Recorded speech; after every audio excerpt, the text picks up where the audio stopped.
Item ಯಾವುದೇ ಇರಲಿ try ಮಾಡಿ ಆಚಿ ಚಿಕನ್ ಮಸಾಲಾ. ಸಂಚಾರ ಜಂಕ್ಷನ್ಗಳ ನವೀಕರಣ ಯೋಜನೆಯಲ್ಲಿ ಗೋಲ್ಮಾಲ್ ಅನ್ನೋ ಪ್ರಶ್ನೆ. 2 ವರ್ಷಗಳ ಅವಧಿಯಲ್ಲಿ ಕೋಟಿ ಕೋಟಿ ರೂಪಾಯಿ ಗುಳುಮಾಗಿರೋ ಕತೆ. ಬಿಬಿಎಂಪಿ ಅವಧಿಯಲ್ಲಿನ ಅಧಿಕಾರಿಗಳ ಬೃಹತ್ ಭ್ರಷ್ಟಾಚಾರ. ಸಂಚಾರ ಜಂಕ್ಷನ್ಗಳ ನವೀಕರಣ ಯೋಜನೆಯಲ್ಲಿ ಗೋಲ್ಮಾಲ್.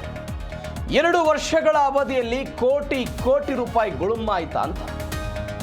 ಬಿಬಿಎಂಪಿ ಅವಧಿಯಲ್ಲಿನ ಅಧಿಕಾರಿಗಳ ಬೃಹತ್ ಭ್ರಷ್ಟಾಚಾರ. 100 ಕೋಟಿ ವೆಚ್ಚದಲ್ಲಿ ಜಂಕ್ಷನ್ಗಳ ಸಂಪೂರ್ಣ ಪುನರ್ವಿನ್ಯಾಸ.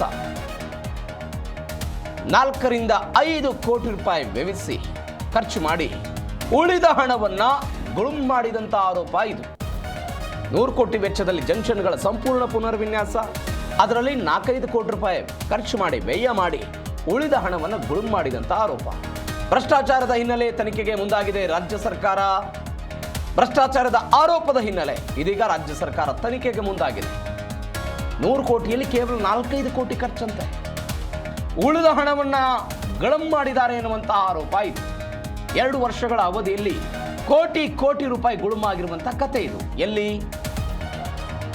ಸಂಚಾರ ಜಂಕ್ಷನ್ಗಳಿತ್ತಲ್ಲ, ಆ ಸಂಚಾರ ಜಂಕ್ಷನ್ಗಳ ನವೀಕರಣ ಮಾಡುವಂತ ಯೋಜನೆ ಇದು. ಈ ನವೀಕರಣ ಮಾಡುವಂತ ಯೋಜನೆಯಲ್ಲಿ ಗೋಲ್ಮಾಲ್ ಆಗಿದೆ ಅಂತ 2 ವರ್ಷಗಳಲ್ಲಿ ಆಗಿರುವಂತಹ ಭ್ರಷ್ಟಾಚಾರದ ಆರೋಪ ಇದು. ಇದೀಗ ಸರ್ಕಾರ ಇದನ್ನು ತನಿಖೆ ಮಾಡೋದಕ್ಕೆ ಮುಂದಾಗಿದೆ. ಮಾರ್ಚ್ 2023ರಲ್ಲಿ ಆರಂಭ ಆಗಿದೆ ಈ ಯೋಜನೆ. ಮಾರ್ಚ್ 2026ಕ್ಕೆ ಪೂರ್ಣಗೊಳಿಸಬೇಕಾಗಿತ್ತು ಈ ವರ್ಷಕ್ಕೆ. ಮಾರ್ಗಗಳಲ್ಲಿ ಬೊಲಾರ್ಡ್ಗಳ ಅಳವಡಿಕೆ, ಹೆಚ್ಚಿನ ಸ್ಥಳಾವಕಾಶ, ಕಾರಂಜಿಗಳ ನಿರ್ಮಾಣ ಮಾಡೋದು, ಎಲ್ಲೆಲ್ಲಿ ಸ್ಥಳಾವಕಾಶ ಇದೆ ಅಲ್ಲಿ ಬಗೆ ಬಗೆಯ ಹೂವು ಇನ್ನಿತರೆ ಅಲಂಕಾರಿಕ ಗಿಡಗಳನ್ನು ನೆಡಬೇಕು ಅಂತ, ವೃತ್ತಗಳನ್ನು ಹಸಿರುಕರಣಗೊಳಿಸಬೇಕು ಅಂತ, ಸಾರ್ವಜನಿಕರ ಸುರಕ್ಷತೆಗಾಗಿ crossing, lane marking, stop line, cat eye ಮಾರ್ಕರ್ಸ್ಗಳನ್ನು ಹಾಕೋದು, ಟೌನ್ ಹಾಲ್, ರೇಸ್ಕೋರ್ಸ್ ರೋಡ್ ಮತ್ತು ಸಿಎಂ ಮನೆಯ ಮುಂದಿನ ವೃತ್ತ ನಿರ್ಮಾಣ ಪೂರ್ಣ ಆಗಬೇಕಾಗಿತ್ತು. ಇದೀಗ ಸುರಕ್ಷಾ ಮಿಷನ್ 75 ಈ ಯೋಜನೆ ಸಂಪೂರ್ಣವಾಗಿ ಹಳ್ಳ ಹಿಡಿದಿದೆ. ಕೇವಲ 4-5 ಕೋಟಿ ರೂಪಾಯಿ ವ್ಯಯಿಸಿ ಉಳಿದ ಹಣವನ್ನು ಗುಳುಂ ಮಾಡಿದ್ದಾರೆ ಅಂತ ಆರೋಪ ಇದು. ಈ ಹಿನ್ನೆಲೆಯಲ್ಲಿ ಸರ್ಕಾರ ಇದನ್ನು ತನಿಖೆ ಮಾಡೋದಕ್ಕೆ ಮುಂದಾಗಿದೆ. ಇದರಲ್ಲಿ ಭಾಗಿಯಾಗಿದ್ದಾರೆ ಎನ್ನಲಾದಂಥ ಅಧಿಕಾರಿಗಳ ವಿರುದ್ಧ ಕ್ರಮಕ್ಕೆ ಚಿಂತನೆ ಮಾಡಲಾಗ್ತಾ ಇದೆ. ಯಾರ್ಯಾರು ಇದರಲ್ಲಿ ಭಾಗವಹಿಸಿದಾರಲ್ಲ ನೋಡಿ, 100 ಕೋಟಿ ರೂಪಾಯಿ ಬರೀ 4-5 ಕೋಟಿ ರೂಪಾಯಿ ಖರ್ಚು ಮಾಡ್ತಾರೆ, ಉಳಿದ 90-95 ಕೋಟಿ ರೂಪಾಯಿ ಹಣವನ್ನು ಭ್ರಷ್ಟಾಚಾರ ಮಾಡಿದ್ದಾರೆ, ಗುಳುಂಬನಿಸಿದ್ದಾರೆ ಅಂತ ಹೇಳಿದರೆ ಯಾವ ಅಭಿವೃದ್ಧಿ ಕೆಲಸವೂ ಆಗಿಲ್ಲ. ಏನೇನು ಆಗಬೇಕಾಗಿತ್ತು ಅಂತ ಸರ್ಕಾರ ರೂಪುರೇಷೆ ಮಾಡಿಕೊಂಡಿತ್ತು 2026ರ ಒಳಗೆ, ಇಲ್ಲ. ಈಗಾಗಲೇ ಬಹುತೇಕ ಹಣವನ್ನು ವಹಿಸಿದ್ದು ಸಿಗ್ನಲ್ ಅಭಿವೃದ್ಧಿ, ಅದು ಕೂಡ ಆಗಿಲ್ವಂತೆ. ಹೀಗಾಗಿ ಸರ್ಕಾರ ಯಾರ್ಯಾರು ಇದರಲ್ಲಿ ಅಧಿಕಾರಿಗಳು ಭಾಗವಹಿಸಿದಾರಲ್ಲ ಅವರ ವಿರುದ್ಧ ಕ್ರಮ ತೆಗೆದುಕೊಳ್ಬೇಕು ಅಂತ ತನಿಖೆಗೆ ಮುಂದಾಗಿದೆ. ಇದನ್ನು ಆಗಬೇಕು ತನಿಖೆ. 100 ಕೋಟಿ ರೂಪಾಯಲ್ಲಿ 4-5 ಕೋಟಿ ಅಂತ ವ್ಯಯಿಸಿ ಉಳಿದ ಹಣ ಎಲ್ಲಿ ಹೋಯ್ತು ಅನ್ನುವಂಥ ಪ್ರಶ್ನೆ ಬರುತ್ತಲ್ವಾ. ಯಾವ್ಯಾವ ಮಾರ್ಗಗಳಲ್ಲಿ ಏನೇನು ಮಾಡಬೇಕು ಎನ್ನುವಂತಹ ಚಿಂತನೆ, ಆಲೋಚನೆ ಮತ್ತು ರೂಪುರೇಷೆ ಈ ಯೋಜನೆಗಾಗಿತ್ತಲ್ಲ, ಆ ಯೋಜನೆ ಹಾಗಾದರೆ ಎಲ್ಲಿಗೆ ಹೋಯಿತು? ಕೆಲಸ ಕಾಮಗಾರಿಗಳು ಎಲ್ಲಿಗೆ ಹೋಯಿತು?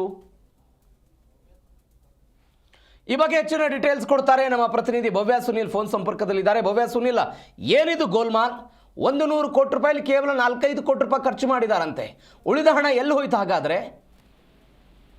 ಖಂಡಿತ. ಯಾಕಂದ್ರೆ ಸದ್ಯ ಬಿಬಿಎಂಪಿ ಅವಧಿಯಲ್ಲಾದ ಅಧಿಕಾರಿಗಳ ಬೃಹತ್ ಭ್ರಷ್ಟಾಚಾರ ಅಂತಾನೆ ಹೇಳ್ಬೋದು. ಬೆಂಗಳೂರಿನ 75 ಪ್ರಮುಖ ಸಂಚಾರ ಜಂಕ್ಷನ್ಗಳ ಉನ್ನತೀಕರಣ ಯೋಜನೆ ಇದಾಗಿದ್ದು 2 ವರ್ಷಗಳ ಅವಧಿಯಲ್ಲಿ ಕೋಟಿ ಕೋಟಿ ಹಣವನ್ನ ಅಧಿಕಾರಿಗಳೇ ಗುಳುಂ ಮಾಡಿದ್ದಾರೆ ಅನ್ನೋದು ಇಲ್ಲಿ ಸ್ಪಷ್ಟವಾಗಿ ಗೊತ್ತಾಗ್ತಾ ಇರುವಂತದ್ದು. ಕೇವಲ 3 ಸಿಗ್ನಲ್ ಜಂಕ್ಷನ್ ಅಭಿವೃದ್ಧಿಗೊಳಿಸಿ ಕೈ ತೊಳೆದುಕೊಂಡಿದ್ದಾರೆ. ಯಾಕಂದ್ರೆ 100 ಕೋಟಿ ವೆಚ್ಚದಲ್ಲಿ ಜಂಕ್ಷನ್ಗಳ ಸಂಪೂರ್ಣ ಪುನರ್ವಿನ್ಯಾಸ ಅಂದ್ರೆ ಮಾರ್ಚ್ 2023ರಲ್ಲಿ ಆರಂಭವಾದ ಯೋಜನೆ ಇದಾಗಿದ್ದು ಮಾರ್ಚ್ 2026ಕ್ಕೆ ಪೂರ್ಣಗೊಳಿಸುವ ಗುರಿಯನ್ನು ಕೂಡ ಮಾಡಲಾಗಿತ್ತು.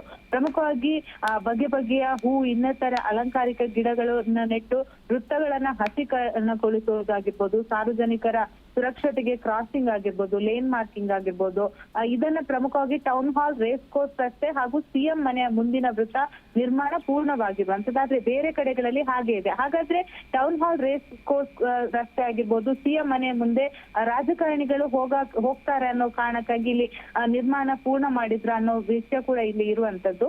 ಅಷ್ಟು ಮಾತ್ರವಲ್ಲದೆ ಪ್ರಮುಖವಾಗಿ ಬೆಂಗಳೂರು ಅಂದ್ರೆ ಸಿಲಿಕಾನ್ ಸಿಟಿಯಲ್ಲಿ ಟ್ರಾಫಿಕ್ ಇಂದ ಬಹುತೇಕವಾಗಿ ಅಪಘಾತ ಪ್ರಕರಣಗಳು ದಿನೇ ದಿನೇ ಹೆಚ್ಚಾಗುತ್ತೆ. ಸೊ ಇದನ್ನೆಲ್ಲ ಸರಿಪಡಿಸೋಕೋಸ್ಕರ ಈ ಯೋಜನೆಯನ್ನ ಜಾರಿ ತರಲಾಗಿತ್ತು.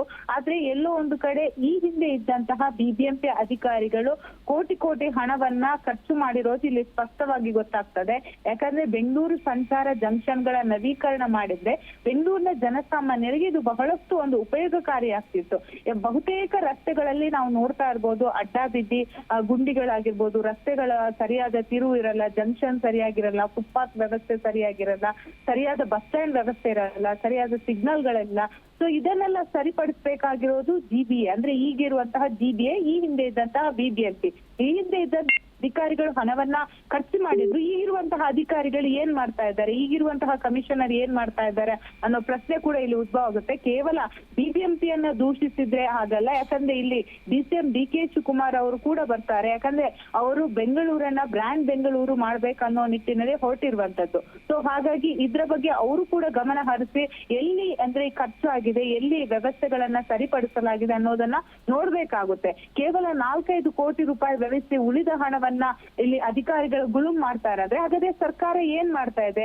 ಸದ್ಯ ಸರ್ಕಾರ ಏನೋ ತನಿಖೆಗೆ ಮುಂದಾಗಿದೆ ಅನ್ನೋ ಮಾಹಿತಿ ಇರುವಂತದ್ದು. ಹಾಗಾದ್ರೆ ಅಧಿಕಾರಿಗಳಿಗೆ ಹಿರಿಯ ರಾಜಕಾರಣಿಗಳ ಕುಮ್ಮಕ್ಕಿಲ್ಲದೆ ಅವರು ಇಷ್ಟು ಹಣವನ್ನ ಪೋಲು ಮಾಡೋದಕ್ಕೆ ಸಾಧ್ಯನೇ ಇಲ್ಲ. ಯಾಕಂದ್ರೆ ಬೆಂಗಳೂರಿನ ಅಭಿವೃದ್ಧಿ ಅನ್ನೋದು DCM ಆಗಿರ್ಬೋದು, CM ಗಮನಕ್ಕೆ ಬರ್ಬೇಕು.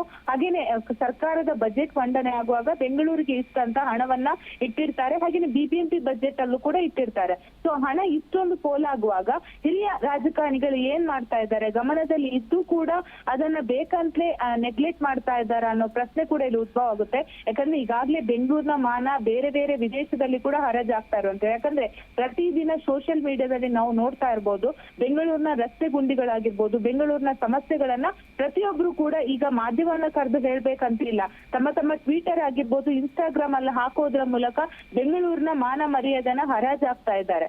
ಸೊ ಎಲ್ಲೋ ಒಂದು ಕಡೆ ಬೆಂಗಳೂರ ಸುರಕ್ಷತೆ ಆಗಿರ್ಬೋದು, ಬೆಂಗಳೂರಿನ ರಸ್ತೆ ಕಾಮಗಾರಿ ಆಗಿರ್ಬೋದು, ಬೆಂಗಳೂರು ಜನರ ರಕ್ಷಣೆ ಮಾಡ್ಬೇಕಾಗಿರೋದು ಸರ್ಕಾರದ ಕರ್ತವ್ಯವಾಗಿದೆ. ಸರ್ಕಾರದ ಅಧೀನದಲ್ಲಿರುವಂತಹ ಬಿಬಿಎಂಪಿ ಅಂದ್ರೆ ಈಗ ಆಗಿರುವಂತಹ ಜಿಬಿಎ ಅಧಿಕಾರಿಗಳ ಹಾಗೇನೆ ಜಿಬಿಎ ಕಮಿಷನರ್ ಇದ್ರ ಬಗ್ಗೆ ಸೂಕ್ತ ಕ್ರಮವನ್ನ ಕೈಗೊಳ್ಬೇಕಾಗುತ್ತೆ. Praveen. Okay Bhavya, thank you ನಿಮ್ಮೆಲ್ಲ ಡೀಟೇಲ್ಸ್ಗೆ.